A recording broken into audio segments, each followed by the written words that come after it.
மரியே வாழ்க. நம்ம எல்லாரும் மாதானுடைய பிள்ளைகள், கத்தோலிக்க மக்கள் எல்லாரும் மாதானுடைய அன்பு பிள்ளைகள். சரியா? எப்பவுமே நம்ம தாயான நம்மளை பெற்றெடுத்த தாய்க்கு நம்ம மேலே தனி ஒரு அக்கறை உண்டு. அது எல்லாரும் யாரும் இல்லைன்னு சொல்ல முடியாது. எல்லாரோடையும் நம்ம மேலே ரொம்ப பாசமாக இருக்கிறது யார்? நம்மளை பெற்றெடுத்த தாய். அதே மாதிரி தான் நம்மளுக்கு நித்தியத்துக்கும் தாய் யார்? மாதம்மா, இல்லையா? அப்போது நம்ம எல்லாரையும் மாதம்மா எந்த அளவுக்கு பாதுகாப்பாங்க, எந்த அளவுக்கு நம்மளுக்கு அரவணைத்து வழி நடத்துவாங்க, இல்லையா? அம்மாவுக்கு நம்ம மேலே சிறப்பான பாசம், அன்பு எல்லாம் நிறையவே இருக்குது, எல்லாருக்கும் தெரியும். நம்மளுடைய தனிப்பட்ட வாழ்க்கையில் மாதான் வழியாக நம்ம நிறைய நன்மைகளை பெற்றிருக்கிறோம், இல்லைன்னு யாராலும் சொல்ல முடியாது. அதுக்கு நன்றி உள்ள பிள்ளைகளாய் நம்ம வாழ்ந்து காட்டணும், அதுதான் முக்கியம். சரியா? நம்மக்கிட்ட மாதமாக சொல்கிறதுக்கு கீழ்ப்படியணும். அதனால் எப்படி இப்போ நீங்கள் வெயிலில் போகிறீங்க, வெயிலில் போகும்போது கொடை கொண்டு போவீங்க, சரியா? நார்மலாக வெளியே போகிறீங்க, செருப்பு போடாத போக மாட்டீங்க, சரியா? ரொம்ப மழை பெய்யுது, ரெயின்கோட் கொண்டு போவீங்க, இல்லைன்னா தொப்பி போட்டு போவீங்க. அப்போது நம்மளுடைய சரீரத்துக்கு அந்த அளவுக்கு பாதுகாக்கணும் அப்படின்னு எல்லாருக்கும் தெரிஞ்சிருக்கு, இல்லையா? இதெல்லாம் செய்ய சொல்லி யாரும் உங்களுக்கு சொல்லலை. ஆனால் உங்களுக்கா தெரியுது, நம்மளுடைய மலையில் போனால் நனைஞ்சிடுவோம், வெறும் காலோடு போனால் காலெல்லாம் கல்லும் முள்ளெல்லாம் குத்தும் அப்படின்னு தெரியுது. சரி, அப்போது நம்மளுடைய ஆத்மத்தை பாதுகாக்கிறதுக்கு மாதமாக கொடுத்ததெல்லாம் நம்ம பயன்படுத்தணுமா வேண்டாமா? சொல்லுங்க பார்க்கணும். அதாவது நம்ம இந்த உலகத்துக்கு வரும்போது எதையும் கொண்டு வரலை, நம்ம இந்த உலகத்தை விட்டு போகும்போது எதையும் எடுத்து போகிறது கிடையாது. அதனால இடைப்பட்ட காலங்களில் உங்களுக்கு கடவுளுடைய ஆசீர்வாதத்தால் நல்ல செல்வ செழிப்பெல்லாம் இருக்குதா? சந்தோஷம். ஆனால் நீங்கள் எவ்வளோதான் எல்லாம் வச்சுருந்தாலும், எவ்வளோதான் நகைகள் வைத்திருந்தாலும், மற்றதெல்லாம் எவ்வளோதான் வச்சுருந்தாலும் எல்லாத்தையும் நீங்கள் விட்டுட்டு தான் போக போகிறீங்க, இல்லையா? அப்போது அவ்வளோ நகைகள் போடுறதுக்கு எல்லாருக்கும் ஆர்வம் இருக்குது, இல்லையா? அந்த நகைகளோட சிறப்பானது மாதம்மா சொன்னது ஜபமாலை. ஜபமாலை சொல்லி கொடுத்தாங்க மாதம்மா யாருக்கு? சுவாமிநாதர் அப்படிங்கிறவருக்கு, ஒரு புனிதருக்கு தான் சொல்லி கொடுத்தாங்க மாதம்மா ஜபமாலை எப்படி சொல்லணும்ன்ட்டு. சரியா? அது எல்லாருக்கும் தெரியும். அப்போது இந்த ஜபமாலை பார்த்துக்குங்க, இது மாதம்மாவுடைய கொடுத்த 53 மணி ஜபமாலை. இதை விவரம் தெரியாதவங்கெல்லாம் சொல்கிறதுனா மாதம் மகிமைப்படுத்துகிறாங்க, மாதா மட்டும்தான் அவங்க இது பண்ணுறாங்கன்னு பிற சபையாக பேசுகிறாங்க. அதை காது கொடுத்து கேட்காதீங்க. ஏன்னா அந்த ஜபமாலை நம்ம என்ன சொல்கிறோன்னா அவங்களுக்கு தெரியாது. சரியா? ஆண்டவருடைய பிறப்பு, இறப்பு, உயிர்ப்பு அதை தான் தியானிக்கிறோம். சரியா? அதனால மற்றவங்க என்ன சொல்கிறாங்கன்ட்டு வேண்டாம். நம்ம மாதம் என்ன சொல்கிறாங்க, நம்ம கத்தோலிக்க திருச்சபை நமக்கு என்ன சொல்ல கொடுத்துருக்கு, எதுக்கெல்லாம் அனுமதி கொடுத்துருக்கு, அதை மட்டும் நம்ம கேட்டு வழி நடப்போம்.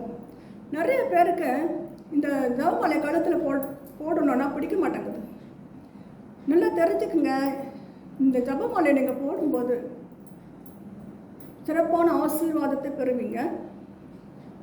அடுத்தால ஒரு நாள் ஃபுல்லாக போட்டிருந்தீங்கன்னா 100 நாள் பலன் உங்களுக்கு கிடைக்கும்.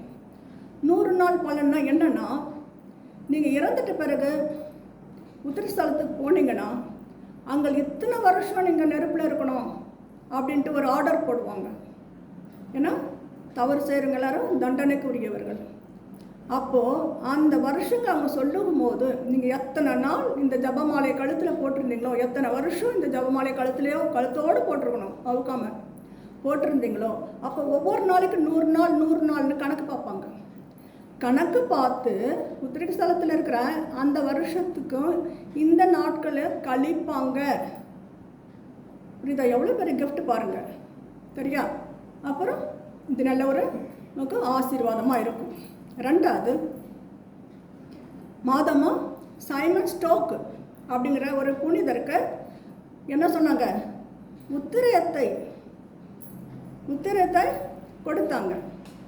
உத்திரயத்தை கொடுத்து எல்லாரும் கழுத்தில் போடுங்கன்னு சொன்னாங்க. இந்த உத்திரயத்தை, இந்த ப்ரௌன் கலர் உத்திரியம், புரியுதா? இதை நம்ம போட்டிருக்கும் போது அவ்வளோ ஒரு பாதுகாப்பு. இதை போட்டுக்கிட்டு மறிக்கிற யாரும் நரகத்துக்கு போக மாட்டீங்க, நம்புங்க. இது மாதா கொடுத்த வாக்குறுதி. சரியா? இதை நம்ம கழுத்தோடையே போட்டிருக்கணும். ஃபஸ்ட்டு போடும்போது இதை ஃபாதர்கிட்ட கொடுத்த அவர் ஆசீர்வதித்து அவர் கையினால் நீங்கள் கழுத்தில் போட்டுக்கணும். அதுக்கு பிறகு இது ஆடுற மாதிரி இருக்குதா, வேறு ஒன்று வாங்கி ஃபாதர்கிட்ட பிளஸ்ஸிங் பண்ணிவிட்டு நீங்களாக போட்டுக்கலாம். ஆக மொத்தம் உங்கள் கழுத்தில் இந்த உத்திரை, கத்தோலிக்க திருச்சபை மக்கள் ஒவ்வொருத்தருடைய கழுத்துலேயும் அந்த உத்திரையும் இருக்கணும். சரியா? இல்லை நாங்கள் ஜபமலை போட மாட்டோம், இந்த உத்திரை மலை போட மாட்டோம், எங்களுக்கு பிடிக்காது, எங்கள் நகை மட்டும் போதும் அப்படின்றீங்களா? ஓகே, அப்போ நீங்கள் உத்திரை ஸ்தலத்துக்கு போகிறதுக்கும் தயாராக இருக்கிறீங்க, நரகத்துக்கு போகிறதுக்கும் தயாராக இருக்கிறீங்க. சரியா? அதனால புரிஞ்சுக்குங்க. இது நாள் வரைக்கும் தெரியாமல் தவறுகள் செய்கிறது பரவாயில்ல, தெரிஞ்சு செய்யாதீங்க. அதனால் எல்லாரும் இந்த உத்திரத்தை போட பாருங்க. சரியா? இது போடும்போது நல்ல ஒரு அம்மாவுடைய ஆசீர்வாதமும் பாதுகாப்பும் இருக்கும். இன்னொன்று, இந்த வரப்பிரச மாதா உடைய சின்ன டாலர், அது நீங்கள் அதை புதுமை சுருப்பன்னு சொல்லுவாங்க. கழுத்தில் நம்ம சின்ன சின்னதாக டாலர் போடுறோம் இல்லையா, அது மாதிரி இந்த இதை நீங்கள் போய்ட்டு அங்கே ஜாமலையில் விற்கிற கடையில் கட்ட கொடுப்பாங்க. புதுமை சுரூபம் கொடுங்கன்னு சொல்லி கேட்டால் கொடுப்பாங்க, சின்னதாக இருக்கும். சரியா? அப்போது அந்த சுரூபத்தை நீங்கள் இந்த உத்திரியத்துலேயோ ஜாமல்லையோ மாட்டி கழுத்தில் போட்டுக்குங்க. அதை போடும்போது உங்களுக்கு பெரிய பெரிய ஆபத்து இருந்து உங்களை பாதுகாப்பாங்க மாதா. உங்கள் ஆத்மத்தை, சரீரத்தை பாதுகாப்பு தான் அம்மா வாக்குறுதி கொடுத்துருக்குறாங்க. அப்போது நமக்கு எல்லாம் பாதுகாப்பு அவசியத்தையும் மாதா கொடுத்துருக்குறாங்க. ஆனால் இது எதையும் யாரும் போடுறது இல்லை. சரியா? அதுக்கு பிறகு இன்னும் எக்ஸ்ட்ரா ஒன்று சொல்கிறேன் கேட்டுங்க. ஆசீர்வாதப்பர்னுட்டு ஒரு புனிதர், அவர் சாத்தான்களுக்கு எதிர்ப்பார். சரியா? அவருடைய சிறு டாலரையும் நீங்கள் கழுத்தில் போடுறது நல்லது. அப்போது இந்த நாளையும் நீங்கள் கழுத்தில் போட்டிருக்கும் போது ஜபமாலை உத்திரையும் அதில் $2, ஒன்று புதுமை மாதாவுடைய டாலர், இன்னொன்று ஆசீர்வாதப்பருடைய சின்ன டாலர். இதை நீங்கள் கழுத்தில் போட்டுக்கிட்டு நீங்கள் வாழும்போது உங்களுக்கு பெரிய ஒரு ஆசீர்வாதம். என்னன்னா, எப்படிப்பட்ட பாவ சூழ்நிலை வந்தாலும் உங்களை பரிசுத்தத்தனமாய் மாதா உங்கள் கூட இருந்து உங்களை காப்பாற்றுவாங்க. இப்போ உலகம் இருக்கிற போக்கில் எந்த டயத்தில் யார் எந்த பக்கம் போகிறாங்கன்னே தெரிய மாட்டேங்குது. நிறைய பேர் ஃப்ரெண்ட்ஸால் தான் கேடுறாங்க, நிறைய பேர் டிவினால கேடுறாங்க, நிறைய பேர் இப்போ செல்ஃபோன்னால கேட்டுட்ருக்குறாங்க. புரிஞ்சுதா? அதனால் நல்லா புரிஞ்சுக்குங்க. இதெல்லாம் நீங்கள் கழுத்தில் போடும்போது மாதா அவங்க அப்படியே உங்களுக்கு அப்படி ஆசீர்வதித்து அரவணைத்து பாதுகாத்துன்னு போவாங்க. நீங்கள் பாவ சூழ்நிலை நின்னாலும் உங்களை பாவம் செய்ய விட மாட்டாங்க. நீங்கள் பரிசுத்தனமாக இருக்கணுமா? இன்றைக்கி நீங்கள் இறந்தீங்கன்னா நீங்கள் எங்கே போகணும்? நரகத்துக்கு போகணும், உத்திரஸ்தலத்துக்கு போகணுமா? அப்படி நினைக்காதீங்க. நான் இன்று மறைத்தால் நான் கடவுள்கிட்ட போகணும், அந்த ஒரு பிடிவாதம். நான் மாதா பிள்ளை, மாதா என் கூட இருக்கிறாங்க, மாதமாக என்னை வழி நடத்துவாங்க. தினம் காலையில் எழுந்தவொடனே அம்மாக்கிட்ட ஒப்பு கொடுங்க. நான் ஜவமாலை போட்டிருக்கேன், உத்திரையும் போட்டிருக்கேன், உங்கள் அரவணைப்பில் இருக்கிறேன். இன்றைக்கி 24 மணி நேரமும் நான் உங்கள் கையில் என்னை ஒப்பு கொடுத்துட்டேன். அந்த 24 மணி நேரமும் பயனுள்ளதாய் ஆசீர்வதிக்கப்பட்ட நேரமாய் பயன்படுத்த எனக்கு வழித்துணையாக இருங்க. அப்படி ஒரு சின்ன ஜபம் சொல்லிவிடுங்க. சரியா? ஏன்னா ஒவ்வொரு நிமிஷத்துக்கும் நமக்கு கணக்கு கேட்கப்படும். ஒரு நாள் 24 மணி நேரம் கொடுக்குறாங்க, ஆனால் ஒவ்வொரு நிமிஷமும் நீங்கள் என்ன பண்ணீங்கன்னு தான் கேட்பார் ஆண்டவர். போய் நின்னீங்கன்னா. அதனால் நேற்று வரைக்கும் எப்படி இருந்தீங்களோ தெரியாது, அதெல்லாம் விட்டுடுங்க. சரியா? நல்ல ஒரு பாவ சங்கீர்த்தனை பண்ணுங்க. பண்ணிவிட்டு தயவு செய்து சொல்கிற உலகம் இப்போ ரொம்ப என்ன சொல்கிறது, லாஸ்ட் எண்டில் நிற்கிற மாதிரி இருக்குது. உலகம் எந்த நேரத்தில் முடியும்னு தெரியாது. அதனால் இது கொடுக்கப்பட்ட காலங்களில் கடைசி படியில் நிற்கிறோன்னு நினச்சி இது வரைக்கும் செஞ்சதெல்லாம் விட்டுடுங்க. மனம் மாறுங்கள், மாதா பிள்ளையாய் வாழ்ந்து காட்டணும். நான் மாதா பிள்ளை தான், நான் தானே ஜாமாலை பண்ணுறேன், நான் சர்ச்சைக்கு போகிறேன் கிடையாது. அது மட்டும் போதாது, அம்மா கொடுத்ததெல்லாம் பயன்படுத்தணும். வெளியே போனால் செருப்பு போடுறீங்க, வெயில் காஞ்சா கொடை பிடிக்கிறீங்க, மழை பெஞ்சா ரெயின் கோட் போட்டுக்கிறீங்க. அம்மா கொடுத்ததெல்லாம் ஏன் போட மாட்டேன்றீங்க? ஆத்மத்தை பார்த்துக்காருங்க. உங்களுடைய சரீரம் மண்ணுக்கு போக போகுது, ஆத்மா எங்கே போக போகுது? ஆத்மா மட்டும்தான் விண்ணகத்துக்கு போகிறது. அப்போ அங்கே தகுதி உள்ளதாக இருக்கணும். அதில் பாவங்கள் தேராத பாதுகாக்கிறது எதுனா தனியாக உங்களால் வெற்றி காண முடியாது. அது பாதுகாப்புக்கு அவசரங்கள் தேவை, ஜபமான தேவை, உத்திரையும் தேவை, புதுமை சுரூபம் தேவை, ஆசீர்வாத பெருடைய சுரூபம் தேவை. இது எல்லாத்துக்கும் கூட சேர்ந்து தொடர் ஜபம் தேவை. அதிகமாக ஜபம் பண்ணுங்கள். எவ்வளோ ஜபிக்க முடியுமா ஜபம் பண்ணுங்க. நீங்கள் ஜபிக்க தான் உங்கள் குடும்பத்தில் இருக்கிறவங்க மாறுவாங்க, உங்கள் ஃப்ரெண்ட்ஸ் மாறுவாங்க, உங்கள் சுற்றி உள்ளவங்க மாறுவாங்க, உங்கள் பங்கில் இருக்கிற மாறுவாங்க, இந்த உலக மக்கள் மாறுவாங்க, உங்கள் உற்றார் உறவினர்கள் மாறுவாங்க. எல்லாருக்கும் ஜபிக்க கடமைப்பட்டுள்ள நபர்கள் நீங்கள். அது முதல்ல நாத்தில் வச்சுங்க. அவங்க ஜபிப்பாங்க, இவங்க ஜபிப்பாங்க, அவங்க சாப்பிட்டா இவங்க சாப்பிட்டா நமக்கு பசி ஆறுமா? கிடையாது. நமக்கானதை நம்ம உண்டாதான் நம்ம பசி ஆறும். அப்போ நம்ம தான் நமக்காக ஜபிக்கணும். மற்றவங்க ஜபிக்கிற உரிமையை, கடமையை நம்ம எடுத்துக்கணும். கடவுளை விட்டு கொடுத்துருக்கிறார், அது மறக்க வேண்டாம்.